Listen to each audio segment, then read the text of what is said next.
Será que Cavaleiro da Lua é apenas mais um produto bonito por fora e vazio por dentro? Ou é a prova de que ainda dá para contar boas histórias autorais e corajosas dentro do universo Marvel? Se a sua paciência com a Marvel anda curta, eu te entendo. E é por isso que o Cavaleiro da Lua tem um efeito tão estranho. Ao mesmo tempo que confirma muitas das minhas desconfianças sobre a fábrica de conteúdos, também entrega coisas que me deixaram de queixo caído. Essa série, que de cara parecia só mais uma promessa, em muitos momentos consegue virar o jogo, não por ser perfeita, mas por apostar em uma identidade própria. Não é só mais um show que precisa vender o próximo capítulo da franquia, é uma narrativa que, quando quer, se ocupa em olhar para dentro do personagem e não só para as explosões fora.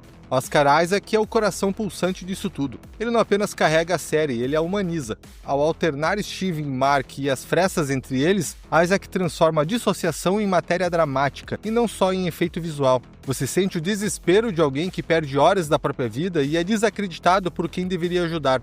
Aquela cena da perseguição de carro no início e o primeiro vislumbre do Cavaleiro da Lua andando em direção à câmera são tudo o que a gente espera ver no cinema. E é essa humanização que dá peso às escolhas da série, porque se a história soasse apenas como um roteiro de ação, o desgaste viria rápido. Mas ela se importa com o que significa perder o controle, ser usado por um poder maior e finalmente tentar se reconstruir.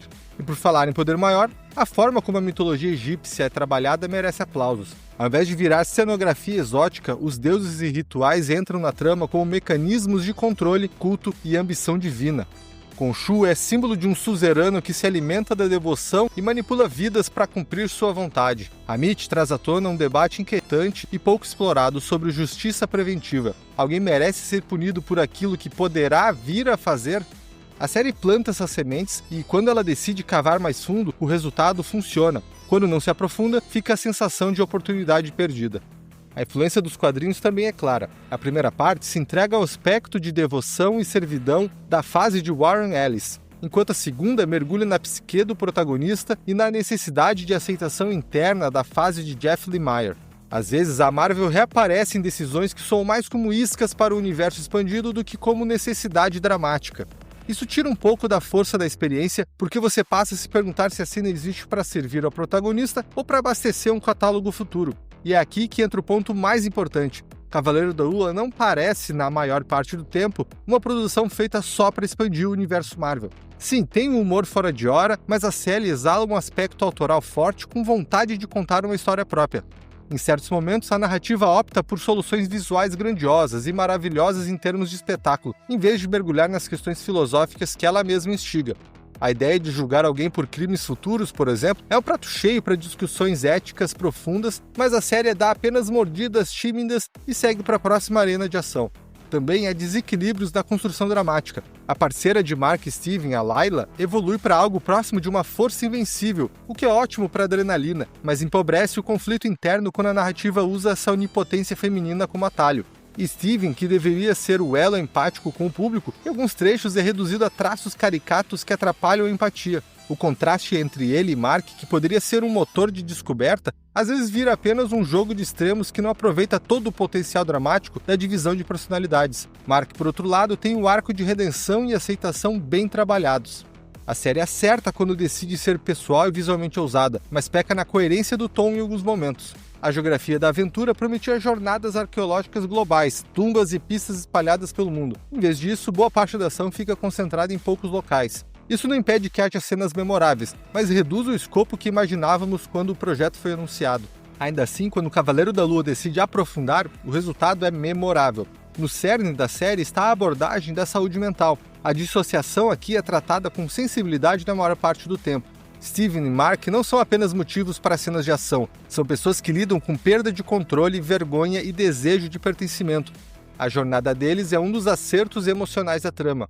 O episódio Asilo é um dos melhores que a Marvel já produziu. Ali, roteiro, direção e atuação se encontram num ponto raro. A série traduz visualmente e emocionalmente o funcionamento interior de alguém dividido, e faz isso sem subterfúgios sensacionalistas. A passagem pelo duat, a metáfora das balanças e a necessidade de aceitação mútua entre Steven e Mark exemplificam como um tema complexo pode ser trabalhado com sensibilidade e imaginação. É o tipo de episódio que justifica todo o risco de apostar num tom diferente dentro da grande máquina. No plano dos antagonistas, há talento desperdiçado. Ethan Hawke entrega a atuação sólida, mas a motivação de seu vilão oscila entre trágica e subdesenvolvida. Trocar um deus por outro, por acreditar numa justiça mais eficiente, é uma premissa ótima, e o simbolismo inicial com o vidro nos sapatos é brilhante, mas o arco precisava de mais tempo para respirar e gerar empatia crível. O confronto final entre Deus e o gigante tem a grandeza esperada, mas também dá a impressão de que, em alguns pontos, o espetáculo venceu o argumento. Ainda assim, a escolha de tratar Khonshu como uma figura ambígua, nem só demônio nem só salvador, é um dos acertos morais dessa série. O final acerta ao evitar soluções fáceis. Mark escolhe não ser uma arma de Khonshu, ele escolhe autonomia e o que Steven representa. Essa decisão, além de ser dramaticamente legítima, reafirma o que a série tenta falar sobre responsabilidade pessoal. A cena pós-crédito com Jake Lockley é um toque honesto. A recuperação não viram felizes para sempre. A luta interna continua porque o cuidado com a saúde mental não é um botão que é só desligar, e isso dá à série uma conclusão coerente com seu tema central.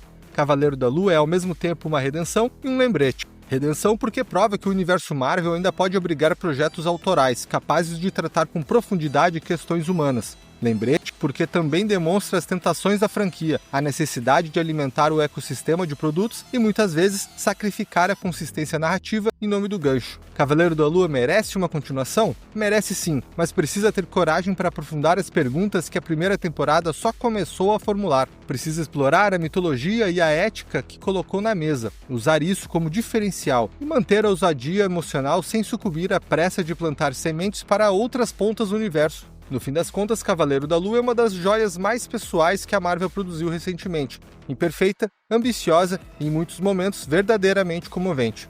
Se você gostou do que ouviu, curta, compartilhe e se inscreva. Se não gostou, obrigado por assistir até aqui. Nos vemos no próximo vídeo.